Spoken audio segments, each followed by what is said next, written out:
Hey y'all, Ty here and welcome back to my channel. So I'm editing this video now and I'm just now realizing that it's gonna go up on Thanksgiving, and I feel like that's kind of fitting because this is something I'm grateful for, but I did want to take a second real fast to say that I am so grateful for those of you that are here right now, those of you that watch my channel, those of you that support me and that enjoy this content that I release into the world, even though it's kind of shitty sometimes. I'm very thankful for you guys. Let's get back to the video. Now I know all of us back in the day were a little guilty of having a scene or emo phase. I, for one, definitely went through one of those. Who can say where the road goes? And much like my scene and emo counterparts, I was absolutely obsessed with emo music, especially Panic at the Disco. They were one of my #1 bands back in the day. I still jam to them to this day, or should I say Brendon Urie, because it's really just him. No tea, no shade.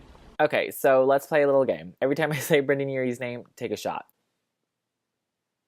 But the moment that I heard Brendon Urie's voice on the radio, I was hooked. The moment I saw him bust through that goddamn door and I chime in with a haven't you people ever heard of closing a goddamn door? No. I was hooked. And so flash forward to today, I am still hooked on that song. I am still hooked on Panic at the Disco, and I am still hooked on Brendon Urie. Growing up, I came from a very small, closed-minded, ignorant town. So when I ended up coming out as a 14-year-old, I didn't really have a lot of resources or a lot of exposure to like the LGBTQ community. And so I didn't really have anyone to look up to. I didn't have any heroes. I didn't have someone to go through this with me. And there was a lot of times that I went through things I never told anyone. I didn't even tell my best friend at the time because I was just so ashamed, or I was just so scared, and I didn't really have anyone to turn to. So that's when, in those like emo scene days, I really turned to music a lot of the times. And like I said, Panic at the Disco was one of those bands that I listened to non-stop. I loved Brendon Urie's voice. I loved their aesthetic because they were guys dressed up in these extravagant outfits. They dressed up in makeup. They weren't afraid to be a little homoerotic on stages during live performances and stuff like that. Here you have the typical straight man, because none of them were out at the time. You have this typical straight men, I guess, that were on stage not caring what people thought about their outfits or if they wore makeup or how they acted and stuff like that. And I loved that because I didn't have that growing up and I didn't have that exposure, like I said. So seeing that unfold really had a connection with me and made me feel kind of like I could find acceptance and belong somewhere, you know, if that makes sense. I don't know if that does. Growing up, I always looked up towards Brendon Urie. Flash forward to today, the future, now, 2018, whatever.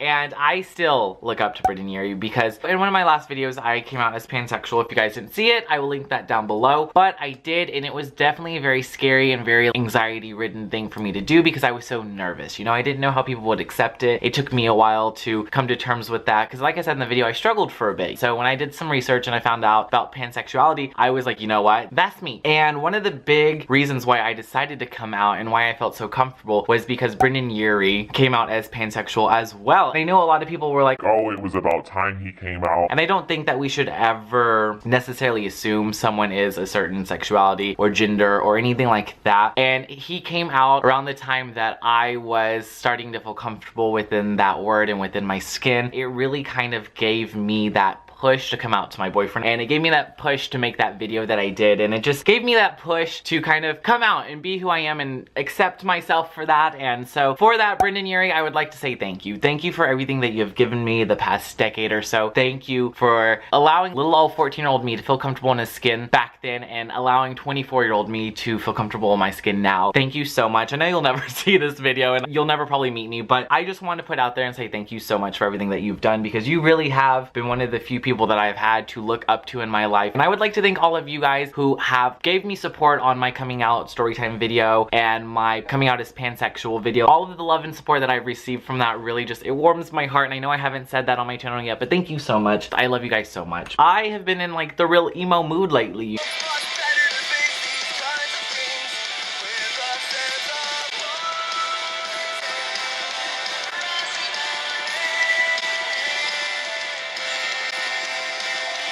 The resurgence of the emo scene has been real this year, and I have gone to every single emo night this year that my favorite club has been hosting, and you know, I'm all up in my feels. That's gonna kind of be it for this video. Like I said, it was completely random, and I hope you guys enjoyed it. If you did, go ahead and leave me a big old thumbs up. Tell me in the comments below if you ever listened to Panic at the Disco, and if so, what was your favorite song by them? My favorite Panic at the Disco song is Always from their album Vices and Virtues. If you'd like to follow me on any of my social medias, as always, the links will be in the description below, and along with those links, you'll find a link to my book, Words About You. If you would like to purchase that, it's definitely worth it. Go ahead, down that link, right down there. Just go ahead and click it. And until next time, stay rad. Bye!